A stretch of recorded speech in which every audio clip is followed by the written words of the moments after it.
Okay, let's do this. Yeah, najaribu kuangalia hapa namna gani ambayo tunaweza tukatengeneza login form kwenye Android Studio. That's pretty basic, kitu ambacho natakiwa nifanye hapa. Najaribu tu kufikiria. So nimeshafanya setup na kila kitu. So utapika popote ambapo nimeanzia, and that's pretty basic. Kwa nitatengeneza tu hapa like login composable ambayo itakuwa ni tunaita login screen, na kuna vitu tu vichache ambavyo tutatakiwa kuvifahamu hapa. Ya kwanza tutatengeneza composable ambayo itakuwa ni composable ya login screen, na kumbuka tunafanya kazi kwenye Jetpack Compose na sio activity kama zile XML ambazo tulikuwa tunatumia huko zamani. So this time around tunatumia composable, na inatupatia opportunity ku create a function ambayo itakuwa inakuwa recomposed.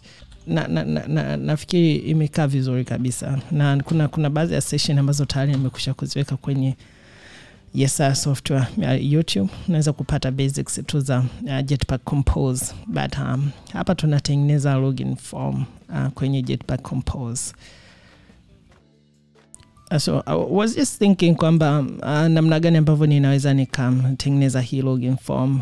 As you can see, kuna components chache. Kuna hii hapa image, kuna hii hapa login pamoja na hizi two fields, kuna button pamoja na hiyo forget password.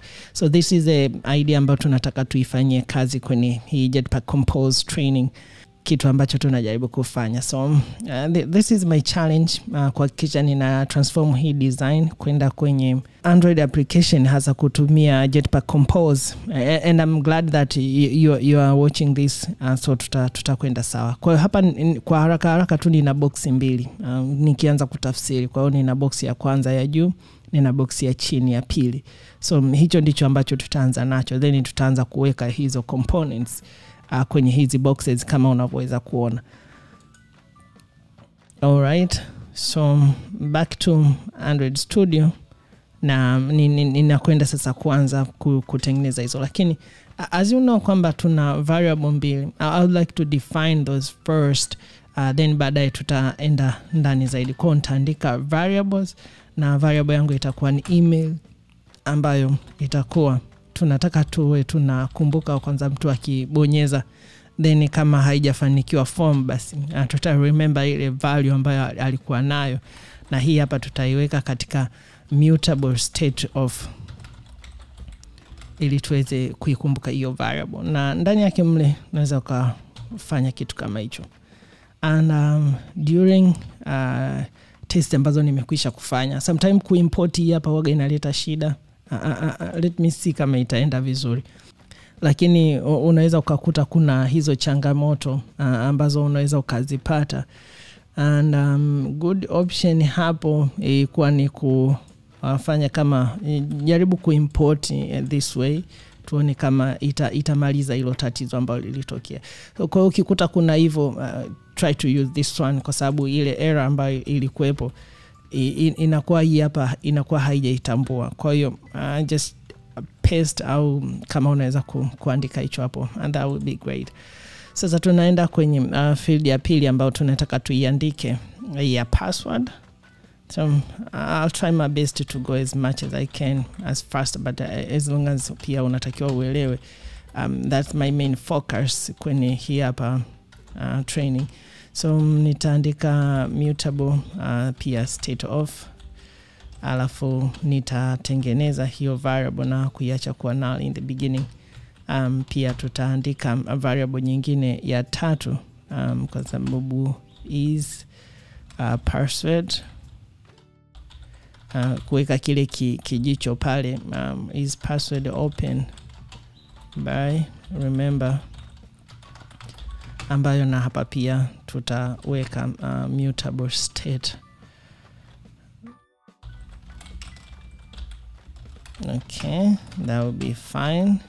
Kwa hiyo I mean this give us a good start to start with whatever ambacho tunataka tukifanye, and I'm sure kwamba huko mbele utaweza kunipata vizuri.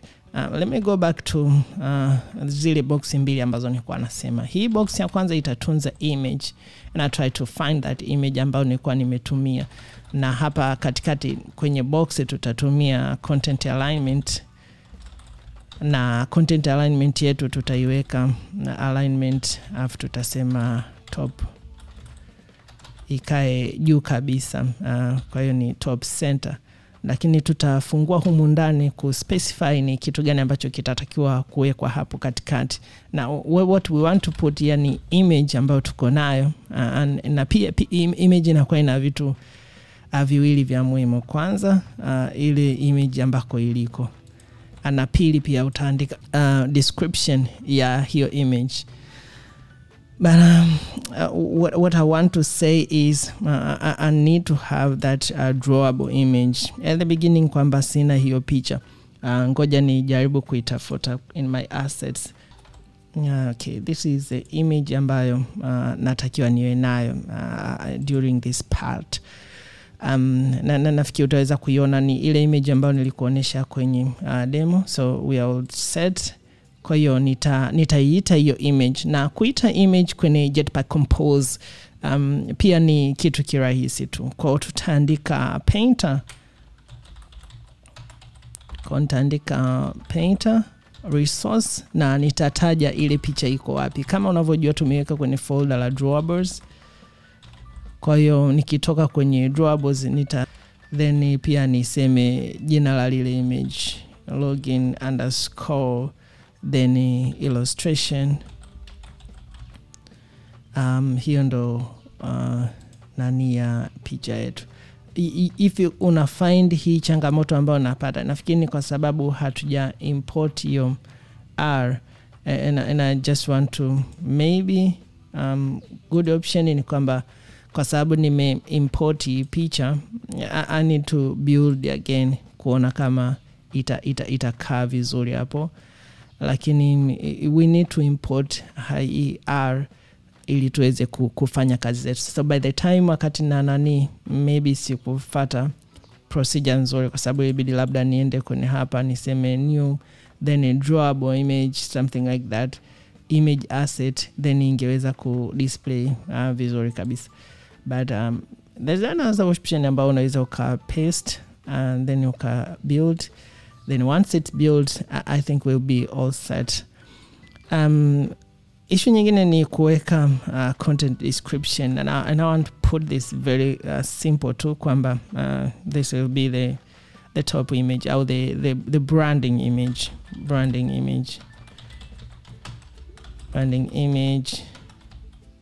For maybe neither nika specify kwamba this is for Yesaya Software, and that's all there is to it, to that. That's great. Okay, I think bado inaendelea kufanya kazi. Then tunaweza tuka add modifier.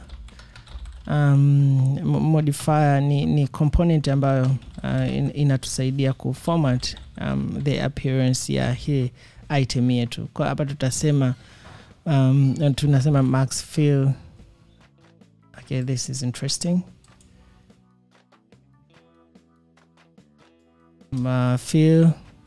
Fill max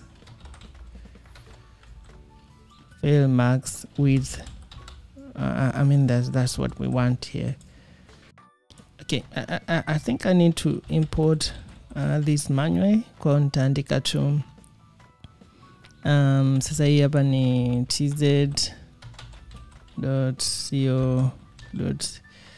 Software, and once we get to that, I think need to auth project, and how about I post this in an R, and kwa sababu tuna conflict of interest, so unaweza ukaivuta hiyo manually, and that will resolve our issue. I know ni kwamba tumepita njia ndefu, but really hivyo ndivyo ambavyo tunapaswa kufanya. So tunaendelea na boxi la pili ambalo tunataka tuliweke hapa chini. I want you to know that kwamba hii part ya juu ilikuwa ni ya kuonyesha hiyo image. Tunaenda kwenye part ya chini sasa, ambao tutaweka boxi la pili. Na pia hapa tutafanya kama tulivyofanya pale juu kusema content alignment, lakini this time around tutasema alignment, na ile alignment tutaipeleka bottom. Kwa nitavuta alignment bila kuwa na hizo brushes, kisha nitasema weka bottom center kama tulivyokwisha kuona kwenye design yetu. Na baada ya hapo sasa nitaanza kufanya kazi. Now, I just want to know that ukirudi kwenye ile design, we want to make a column. Na hii itakuwa ni column moja. We want to put some spaces on each side. So ndo maana tutakwenda kutumia column. I mean column inakupatia uwezo wa kuarrange vitu like vertically, akati ukiwa na rows unaweza kuweka vitu horizontally. So we will use both concepts in order to approach this issue. Kwa nitaandika hapo column, ambayo column yetu itakuwa ina tunasema horizontal alignment hii hapa, na horizontal alignment yetu tutasema alignment, na tutasema center horizontal. That's something ambacho tunatakiwa kufanya hapo juu. On top of that, kwa tunakwenda kuanza kuandika zile text fields zetu ambazo tuko nazo. Kuna vitu ambavyo tutatakiwa tuvifanye. Kwanza ni kutambua hiyo text.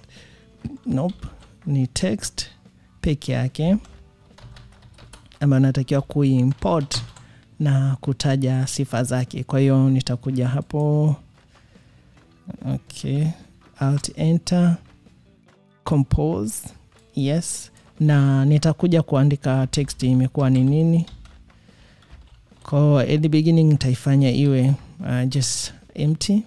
Nitaandika pia font size, ambayo font size yetu itakuwa ni 28 SP. Na kumbuka SP ni scale independent pixels, zinajiongeza au zinajipunguza kutokana na size ya screen yako. Lakini tutasema color, na color nitatumia kwa white. Pia nitaongeza modifier. Na kwenye modifier yetu kuna baadhi ya vitu ambavyo tutafanya hapa, including some of the concept kama vile fill maximum width. And this is a place ambao tutasema pia kwepo kuna padding. Na padding zetu tutaweka horizontal padding and left and sides, left and right, na tutatumia 20 dependence pixels DP, na nita import kwa kubonyeza Alt enter. Pia nitaandika padding kutokea juu kati ya component na component. As you can see, baadaye tutavyoonyesha nani yetu. Kwa kutoka juu nitaweka pia 20 dp, while chini pia sitakuwa nimeweka kwa sababu yule atakuwa ana compose, anafanya kazi ya yule wa chini yake. That's interesting. Kwa hiyo ninaenda kwenye hatua nyingine hapa, na nitafunga hii modifier, lakini nitafanya text alignment kwa text align, na nitasema kwa center, text align center. Then nitaandika font weight, na font weight yetu itakuwa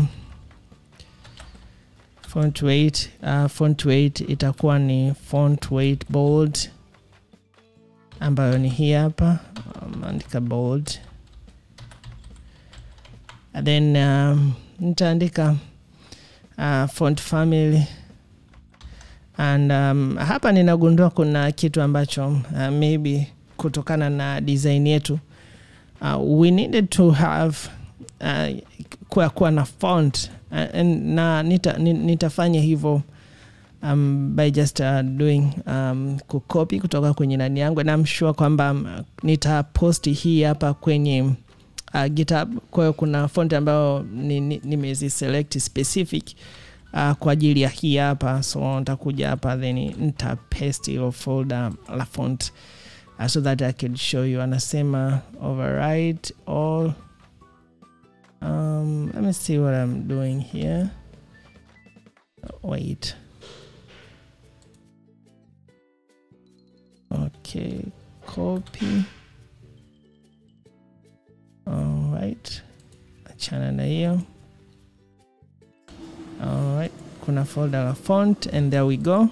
Kwa nimeweka hizi hapa font family mbili ya Poppins pamoja na Rim Curve ambazo tunakwenda kuziupdate kwenye theme kwenye upande wa type and just some simple commands ambazo tutaziweka hapa to make sure that kwamba kuna kitu ambacho tumekiongeza na hiyo ni specific kwa ajili ya zile form yetu kuistyle. Kwa nitakuja hapa juu na kuongeza vitu viwili tu kwa ajili ya kuboresha font.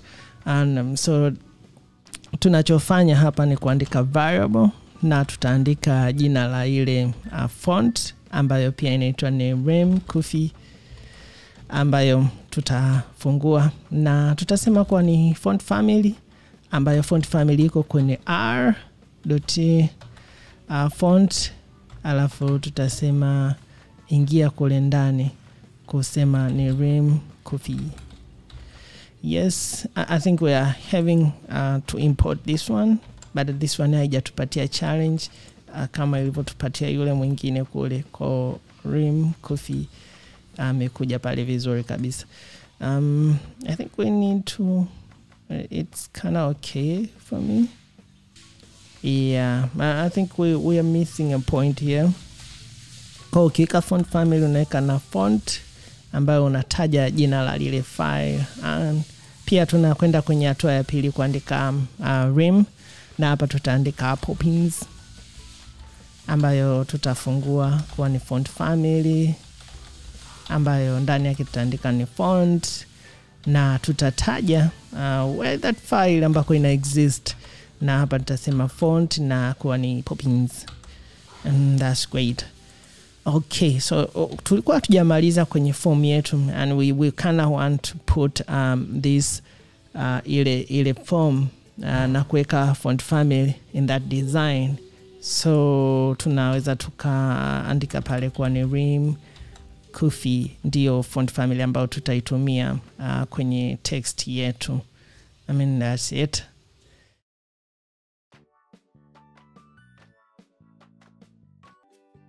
All right, so tunaendelea. So tumeandika kwamba kutakuwa kuna hiyo text field moja ambayo tuko nayo, but na tunaonyesha kwamba kutakuwa kuna hiyo okay. Yes, so just in case kwenye system nyingi umekuwa ukiona kwamba kuna zile social icons ambazo zinakuwepo pale. This is the one ambayo tunataka tuifanye. So nitashuka chini hapo na kuandika a simple button. Kwenye hii button hatutafanya kitu chochote saizi kwenye on click. So unaweza kuacha to do au unaweza ukaifanya hii kuwa blank tu bila kuwa na kitu chochote inside. Then hapa ndani tukaandika vitu vichache, of which ninaweza nikafanya arrangement nzuri hapa kwa kuweka hivyo na kufungua zaidi. Some couple of issue ambazo tunaweza tukaziongeza hapa to get start with. Basi nitaweza kuongeza vitu kama rangi, color, ambayo kwenye color hii hapa tutasema button, tutaweka button defaults, na pia nitasema button color. Oh wow, hii imekuwa ni ndefu sana. Button color njomba hapa. Okay, button colors. Then kwenye button color hapa ndani ndipo nita specify colors ambayo nasema background color ya hii hapa iwe basi color white. Okay, color white. Then baada ya hapo nitaongeza kidogo some content padding kwamba yale maneno na ukuta kidogo viwe mbali kidogo. So nitaweka hivyo na nitasema padding values ambazo padding value hapa nitaweka upande wa horizontal. Yes, na kwenye horizontal nitasema basi kuwepo kuna 20 dps, au while kwenye vertical nitapunguza kidogo, yani juu na chini kwa 10 dp, and that's all there is to it kwenye hiyo kitu hapo. Jambo lingine la mwisho ni tadi modifier. Kama nilivyokuambia, modifier ni component muhimu sana kwenye ku modify appearance ya composable yako. Kwa hiyo hapa na kwenyewe nitasema padding kwa 20 dps, and nafikiri itakuwa imekaa vizuri kabisa. Sasa twende hapa ndani tuone kuna vitu gani ambavyo tunaweza tukaviongeza. Basically kuna raw, na hii raw ni tofauti na column ina arrange vitu vertically, akati raw ina arrange vitu horizontally. So we want to put the icon na ile neno Google, something like that, ili tuweze kuwa na kitu ambacho kina nani. Kwa nitasema vertical alignment,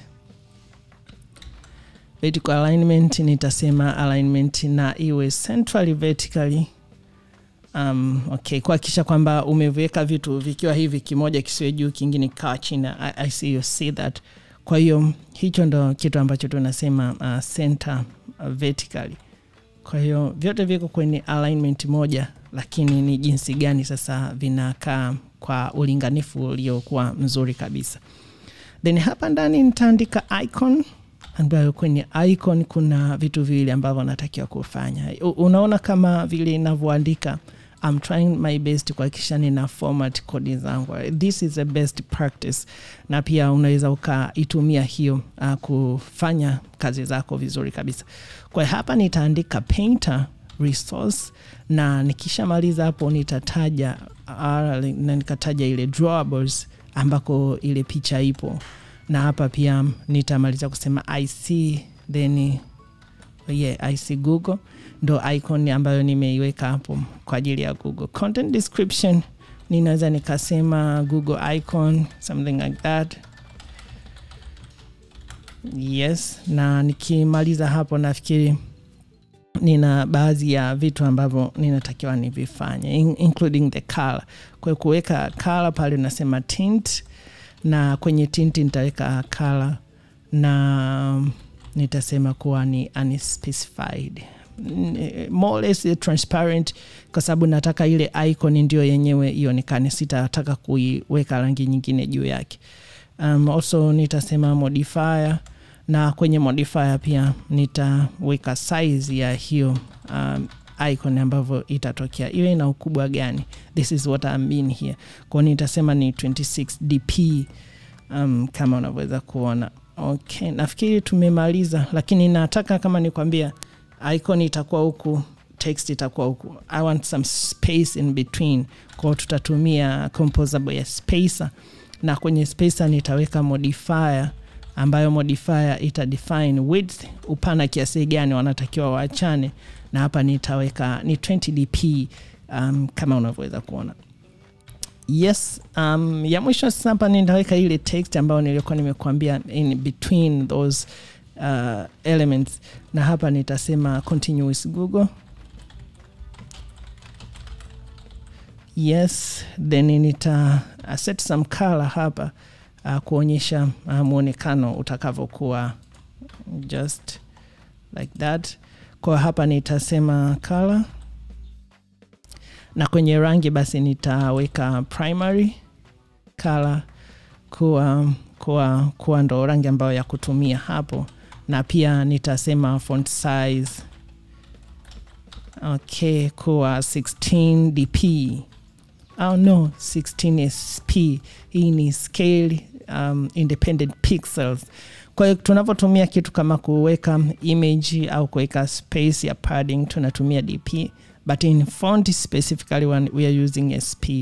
Both are dependent density independent pixels, ambazo zinakuwa zina ongeza au zinapunguza ukubwa wa component au picha au hiyo maneno kutokana na ukubwa wa screen yako. So just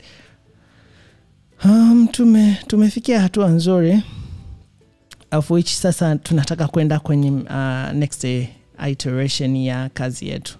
Kama nilivyokuambia hapa juu kulikuwepo kuna hiyo a top box, takuwepo kuna a bottom box, ambayo hapa sasa kuna kwenda kuweka zile text, kwa sababu tumeweka vitu vya juu vile. I wish you could have seen this.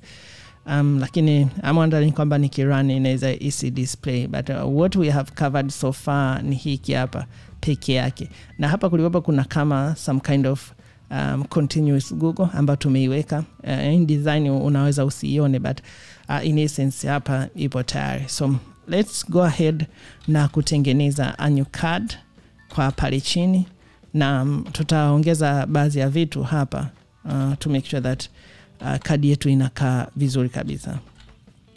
Na unaweza kuformat kodi yako kutumia Command Alt L, au kwa unatumia Windows basi ni Command Control Alt Option Alt then L. Kwa hiyo unaweza ukatumia hizo hapo. Kwa nitaanza na modifier hapa juu, na nitajitahidi kwenda haraka kidogo kwa sababu naona concept nyingi sasa umeanza kuzielewa. Kwa nitasema modifier, na hapa nitasema fill max width, na pia nitakuja hapa kuweka padding left and right. Kwa hiyo padding nitasema kuwa 20 dp padding where padding top kwa 20 dp, then nitakuja kuweka background color hapa nataka iwe color white.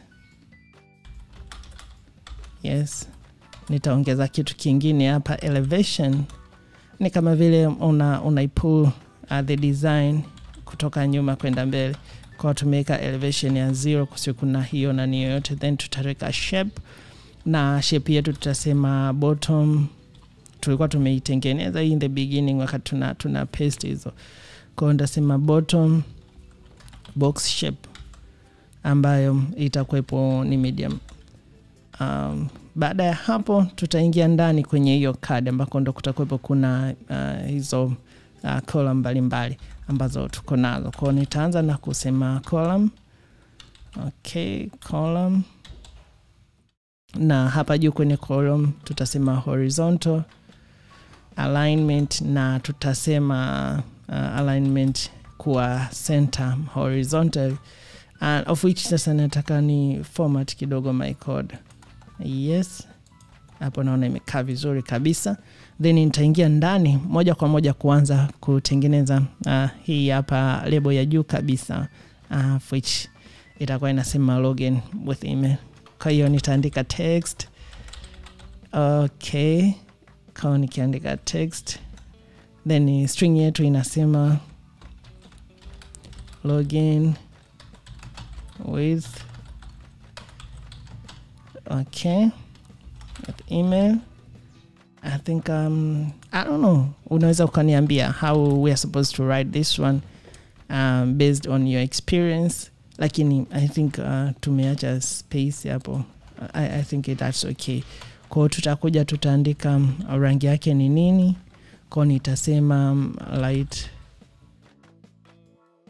light ambayo tuko nao light text color, na hapa nitakuja nitaboresha kusema font family ambazo tayari tumekwisha kuziingiza, na font family yetu tutaingiza ile Poppins ambayo tulikuwa tumeingiza wakati tunatengeneza ile text ya kwanza. Font size, okay, kwa 12 dp sp, scale independence pixel, lakini pia tutaweka modifier, na modifier yetu itakuwa ni padding.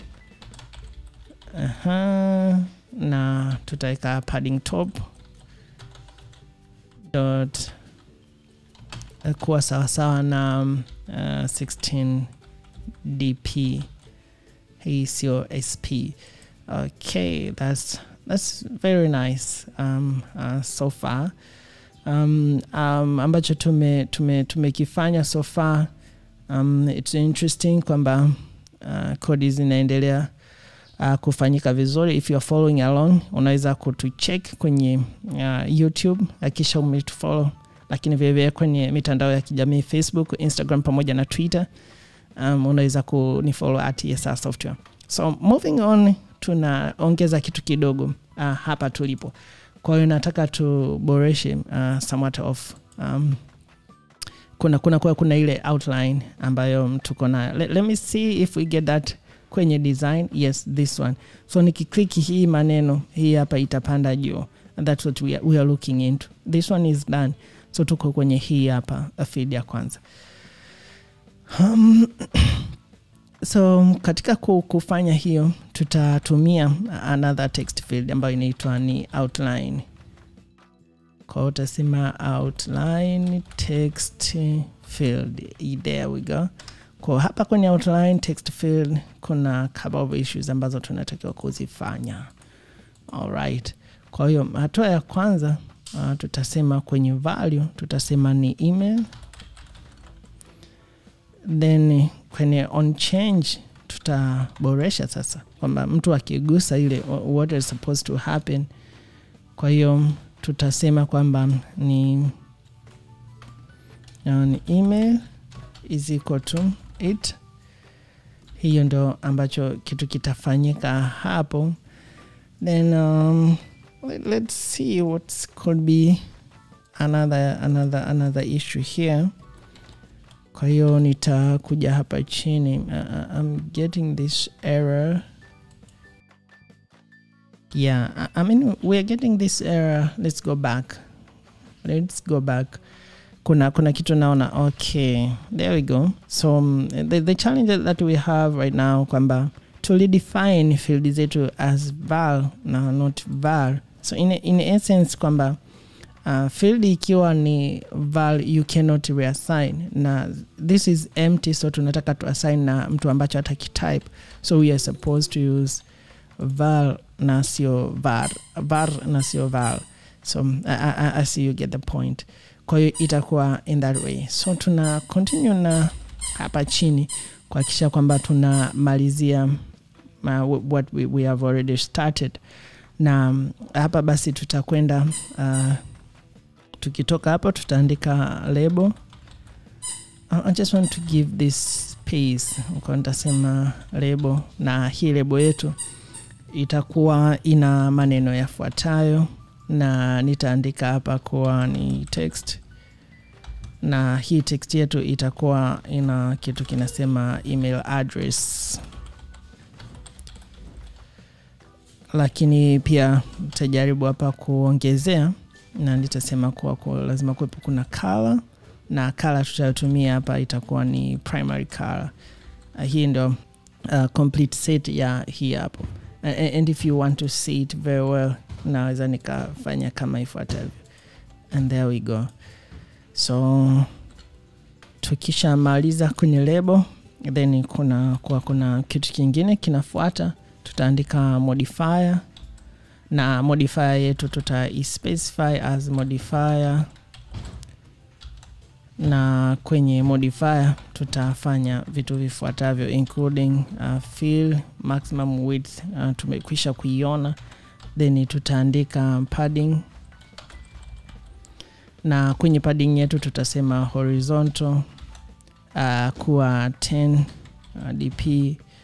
Vile tutakuja kuongeza kitu kingine kwenye padding. I think this time around ni padding top. Padding top, na padding top itakuwa ni 10 dp. I think I missed something. This should be 20 dp as you can see. Yes. So jambo lingine hapa la kuongeza, tuta set colors. Yeah, we got a long way to go. Zote hizi kuhakikisha kwamba design yetu inakuwa iko vizuri. Kwa nitasema text field na outline text field defaults, na tutasema outline color. Yes, so I don't know why hii inakuja, but just get rid of that. na unaweza ukaiweka in the next line na kutaja vitu ambavyo vinatakiwa kuwepo hapo ndani. Tunasema unfocused color itakuwa ni primary color, na sikutaka kuwa na complication kwa text color, pia nimeweka primary color, but the design goes up. I think tutakuwepo tuna room ya kufanya maboresho yote. Nikimaliza hapo, kinachofuata ni keyboard options, ambazo kwenye keyboard options hapa, keyboard options tutaandika keyboard type, na keyboard type itakuwa ni email. Kwa hiyo ndio ili mrahisishie mtumiaji kwamba akifungua akitaka kujaza hiyo field, ile alt inakuwa iko karibu pamoja na let's say .com au something like that. You may see that in action bila shida yoyote. Then our field tunataka iwe ni single line to be true, isiende zaidi ya hapo. Then tutakuwa tuna leading icon, okay, kwa sababu kama ni email kwepo kuna icon pembeni pale kwa ajili ya kuonyesha kwamba this is an email. I think even we go back to the design, unaweza kuona ni hiki hapa ambacho tunajaribu kukiaddress. Kwa keyboard icon inabidi nifungue, then niseme icon, then kwenye keyboard icon na fungua hapa ndani na nitaandika painter. Then kwenye painter hapa utabidi uandike resource gani ambayo itatumika hapo. We have seen this wakati tunafanya kuweka image and everything. Kwa drawable, na hapa nitasema IC email. Hichi ndicho ambacho tutakiona hapo. Lakini we need to write a description kama ulivyokuwa umekwisha kuona. Content description, naweza nikasema kwamba ni email icon. Then kuna some formatting ambazo tunataka kuzifanya hapa, including the tint color. We have seen kule kwenye nani. Okay, tint taka color, na tutasema color kuwa maybe primary color, something like that. Unaja kuandika color, andika just primary color. Then baada hapo andika modifier to modify this interface ambayo tuko nayo, na tunataka tuweke modifier .size na size yetu kuwa 24 dp. Okay, once that is done, tunakuwa tumemaliza in a great extent form yetu. This is huge.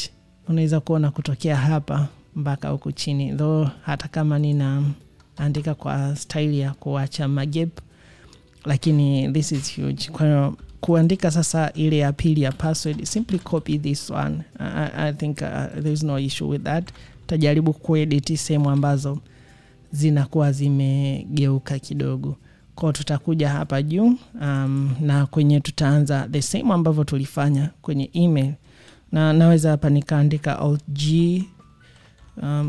Okay, nikaandika tu hapa password, na hapa pia nikaandika password. Then baada hapo nikaja kwenye label. Kwenye label pia nikasema just password. Then they still use the same color. Then nitaenda kwenye modify. I think most of the data zitabakia kama zilivyo, the padding, the horizontal top and everything. Then baada hapo nitakuja kwenye sehemu ya colors, of which all will be the same. Nothing's changing here. But for keyboard options to change from keyboard type to password. Yes. All right. So hiyo ndo imekaa vizuri. Still tutakuwepo tuko kwenye single line, but ngoja nibadilishe hii hapa ya chini icon na kutoka IC password ndio ambayo itakuwa represented hapo, na simply hapa nitasema ni password icon. Then the rest I think zitakuwepo ziko kama zilivyo. We have some changes though. tunakwenda kufanya some visual transformation kwenye hii field yetu. Sometimes mtu anataka kuona ile, I think there should be an eye here. Ukibonyeza na kuondoa uweze kuona hicho kitu kina hiyo password ikoje. Sometimes unaandika kama vile zinakuja zile dots, so we want to see. So tutaandika kitu kama visual transformation hapa. Now what we're trying to do is say if it's a condition ambayo tunaiweka hapa.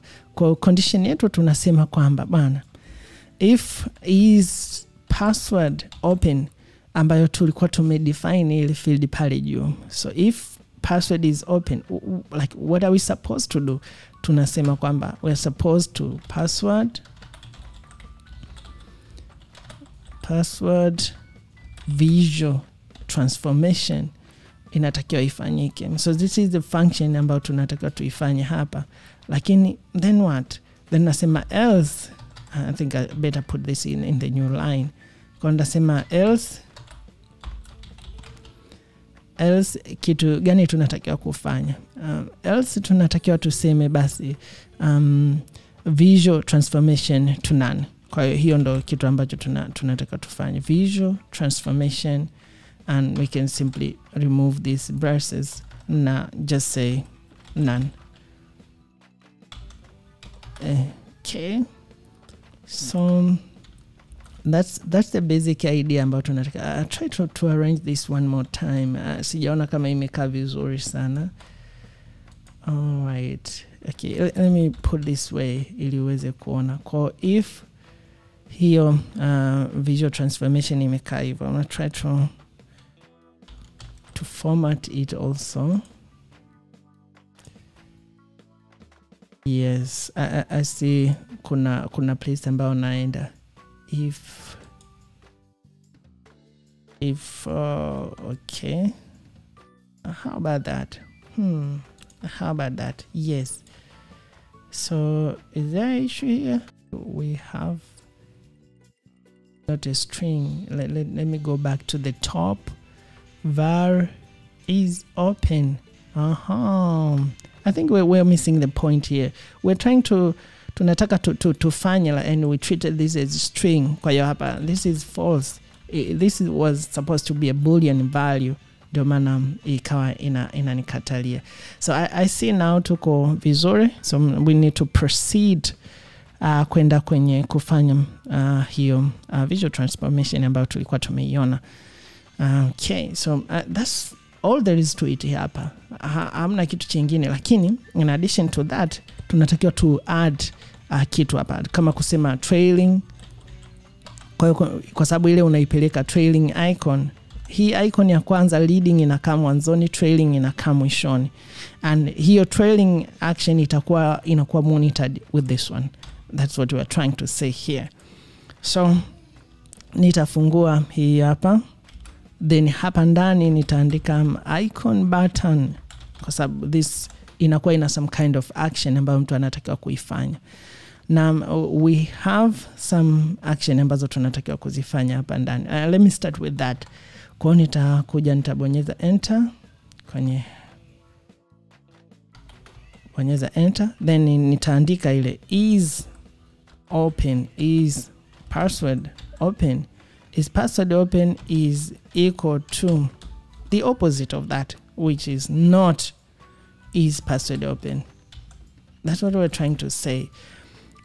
Baada ya hapo, I think we are all set in the sense that tunatakiwa sasa tuandike hapa ndani hiyo condition ili ifanye kazi. Kwa nitaandika if not is password open, then kuna baadhi ya mambo ambayo natakiwa niyafanye hapa ndani. Na this time nitafungua braces, kwa sababu it is possible naweza nisifungue braces if ninakuwa nina just a single statement in between.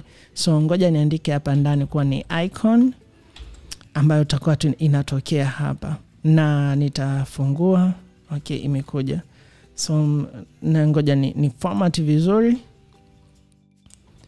Once this is formatted in a better position, kwa hapa nitasema painter resource. I think now you are in a better position kuandika hiyo hapo. Kwa hiyo ni drawable, na hapa nitasema I see, then I open. Kwa kama hakuna kitu, hiyo itakuwa ni I see, I open. Then hapa context, it's very hard to write, but let me see kwamba I icon, I open icon. Yeah, let me do that. I open icon. Okay, kuna baadhi ya component ambazo tunataka tuziandike hapa, kama vile tint color. Kwa tint color ambayo itatumika hapa, it's just a primary key. Na pia nitaandika modifier. We want to put modifier kwa na size ya 24 dp. Yes, 24 dp. That's all there is to it. In essence, ninachoweza kufanya hapa, ninaweza nika copy hii hapa, na hapa nikaja tukubadilisha kwamba I see underscore I close, kitu kama hicho. The rest unaweza ukaziacha kama zilivyo. So far so good. We have done quite a bit, quite a journey, and tumebakisha kitu kimoja tu kumalizia hapa. I know kwamba it might take some too long to format this one. Yeah, but maybe unaweza ukaenda kwenye source code za GitHub at Yesaya Software, usahau kustar, na hii repository itakuwa available kwa wewe ambaye utataka kujifunza zaidi kuhusu. Let me go back quickly na kuhakikisha tunamalizia the rest of the part ambayo tunakuwa tumeiacha. Tumebakisha vitu vichache tu hapa chini ambayo ni button pamoja na this one and this one, and we'll be all set to go. Okay, so nachokiona hapa, go back mpaka nikute ile button ilipoishia. That's what my aim is. Kwa nitakuja hapa mpaka tulipoishia kwenye hii hapa icon. Then from there I think we will be in a better position kuandika button yetu. So nitapunguza maneno, try to go as quickly as I can. Kwa hapa nitabakisha kama palivo, and in essence ninaweza nikaweka arrangement yangu vizuri kabisa. Na hapa ndani nikaandika vitu vichache tu ambavyo ninataka kuvifanyia kazi. Kwa hapa nitaandika tu text, na kwenye text yangu humu ndani nitaandika kitu kimoja tu kwamba ni login. Alafu pia nitaandika font family kwa Poppins. Yes, kama tukifuata consistency yetu, ina maana nitaweka kama ifuatavyo. There are some couple of issues ambazo tunataka tu address kwenye button yetu so that ionekane vizuri. Kwa hapa nitaandika modifier, na kwenye modifier yangu nitaandika baadhi ya vitu tu vichache, including kwa nitasema fill width. Pia nitakuja kuweka kitu kingine kusema padding, na padding itakuwa ni horizontal ambayo nitakuwepo nina 20 dp. Nitakuwepo nina padding tena upande wa top and bottom. Padding upande wa top peke yake ambayo nitaweka kuwa ni 20 dp pia. Baada ya hapo tutakwenda kwenye kuweka rangi, na kuweka rangi tutasema ni colors, of which sasa tutatumia ile button defaults, na kwenye button defaults hapa tutasema button colors, of which inakujaga hivi, sijajua kwa nini. Just get rid of this one. Ukija hapa ndani ndo ushushe ule zile taarifa ambazo unataka kuziandika. Kwa nitaandika background color na kuwa primary. Yes, then nikitoka hapo nitaandika content color, na kwenye content color nitasema color.white. Alright, this is looking good. Then kitu cha mwisho ambayo tutakuwa andika hapa ni content padding, ambayo kwenye content padding tutasema padding values. Okay, come on. Okay, padding value, na hapa tutaandika vertical na kuwa kuna 14 dp. I mean that's great. Alright, so hii ndio button ya login ambayo tuko nayo. Kwa hiyo tukimaliza hapo nitaandika spacer kuweka different space kidogo, na nitasema modifier, na kwenye modifier tutaandika padding top kuwa 26 dp, ambayo inakuwa ina to cover hapo. Sioni kama kuna issue. The last one ambayo tunatakiwa to finish up ni text button ambazo tutakuwa nazo zile mbili zilizobaki kwa ajili ya forget password pamoja na do you have an account, sign up. Yes, usisahau kusubscribe kwenye YouTube channel ya Yesaya Software kwa sababu kutakuwekea vitu vingi zaidi ambavyo tutakuwa navyo hapo. Kwa hiyo nitaandika hapa text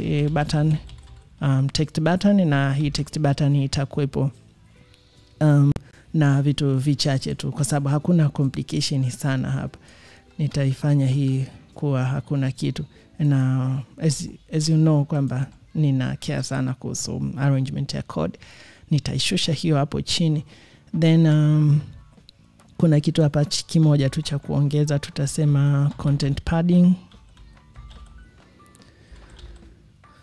Okay, content padding, na kwenye content padding tutaandika padding values na kuweka vertical kwa 0 dp.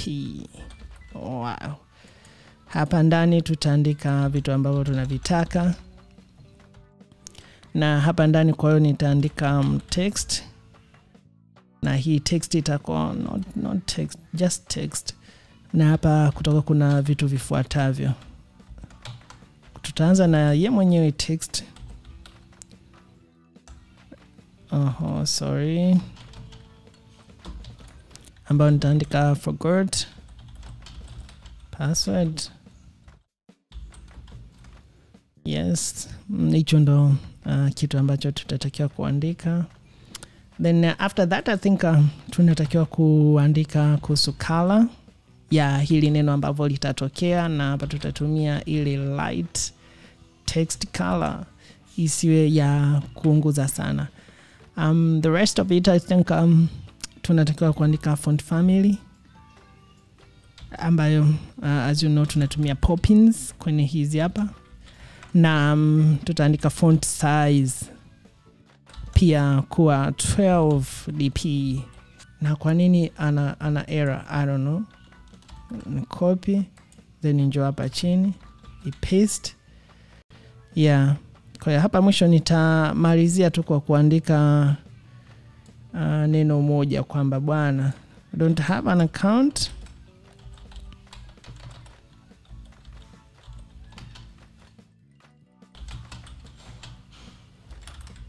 Don't have an account, then sign up. Yes.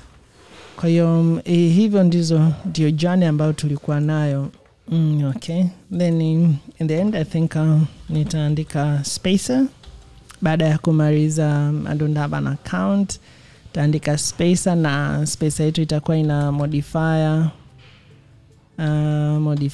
of which hapa tutaandika height,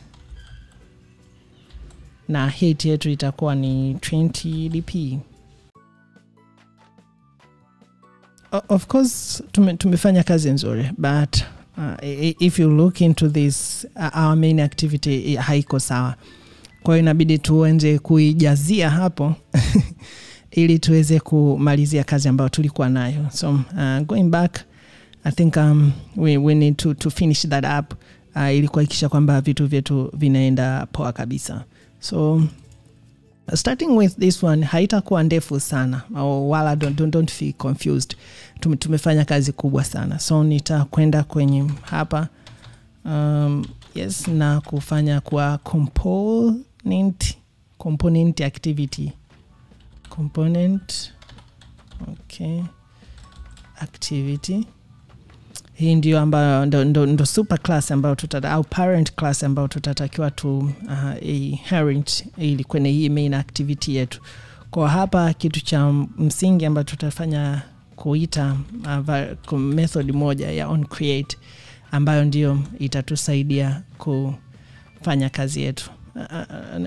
I don't know, lakini mara nyingi unakushangaa tu hii hapa ukiishia hapo tu hapa kwenye saved instance inatosha. So nafuta hii persistence state na vitu vyetu vitaenda kama ambavyo tunataka.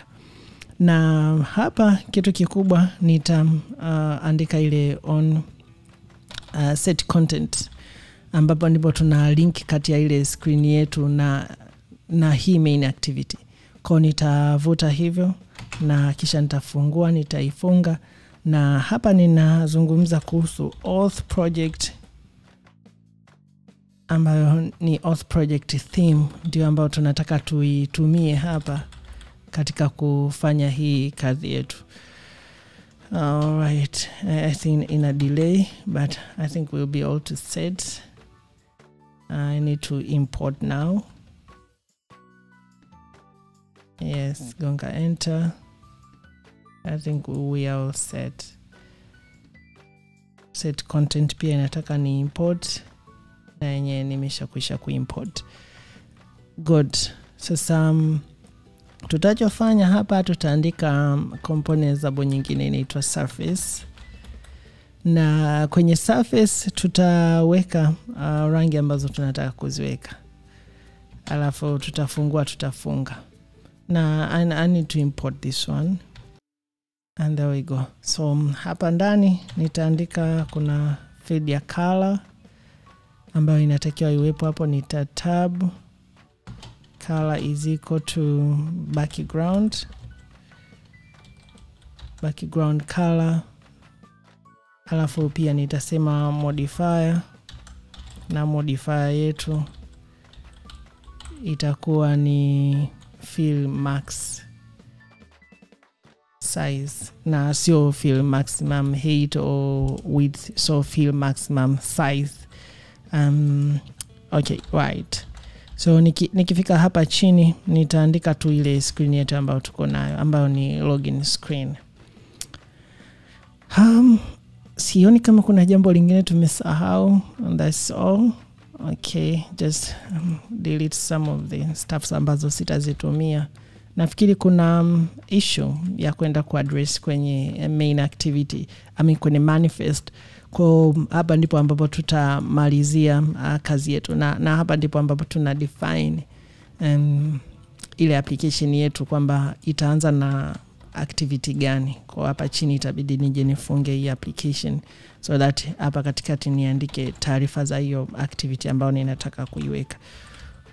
Kwa nitasema activity yenyewe ndo hiyo main activity, na ninaweza kabisa nikaja hapa chini nikaifunga tu hii activity yangu, afu ili nianze kujaza vitu vya huko ndani. Kwa kufanya hivi naona imepotea activity. Sema hapa name is equal to hiyo hapo, jaza kingine sasa na kuendelea. Kwa hapa nitasema okay, label is equal to app name, alafu sema kitu kingine labda let's say style, really, yeah. That should be theme ambayo tuko nayo ni ile no action bar. Let me see kama nitakuwa nayo no. Okay, mpaka nianze na hivi style, then theme dot day night compact. I think this one will be okay. Yes. Hapa anasema nini? Delete label na sitaki. Okay. So another issue ambayo tunataka hapa labda exported to false. I don't know. Yeah, I think these are the basic idea ambazo natakiwa niwe nazo hapa katikati. Then kuna kitu cha muhimu kabisa hapa kama intent filter, ambayo hiyo hapo ndo inasema kwamba hii application yangu itafunguka kutoka wapi. Na hapa kuna vitu viwili, action, ambapo action yangu itakuwepo ina name, na name ambayo nitaandika hapa ni main, kwamba this is the main activity ambayo ninatakiwa kuwa nayo. And kitu cha pili ni category, kwamba hii iko kwenye kundi gani bwana. Kwa hapa nitaandika category, na pia hapa nitaandika name, na hii hapa itakuwa ni launch. When the application is opened, hapa ndipo bwana utatakiwa uanze na hapo. Yeah, ngoja nifanye hivyo. I think that's all there is to it. Hamna issue yoyote. Huyu hapa ananipatia sababu zake. Is redundant. Okay, fine. Hi. What else ambayo nina miss? Ngoja niangalie hapa. Anasema supported true. Okay. I think this is the minimum ya kitu ambacho natakiwa kukifanya. I think this is we have done quite a bit. Na I'm really glad that kwamba take time kuwa pamoja na mimi. Ninakwenda ku run. I know inaweza ikachukua some minute, but let me run.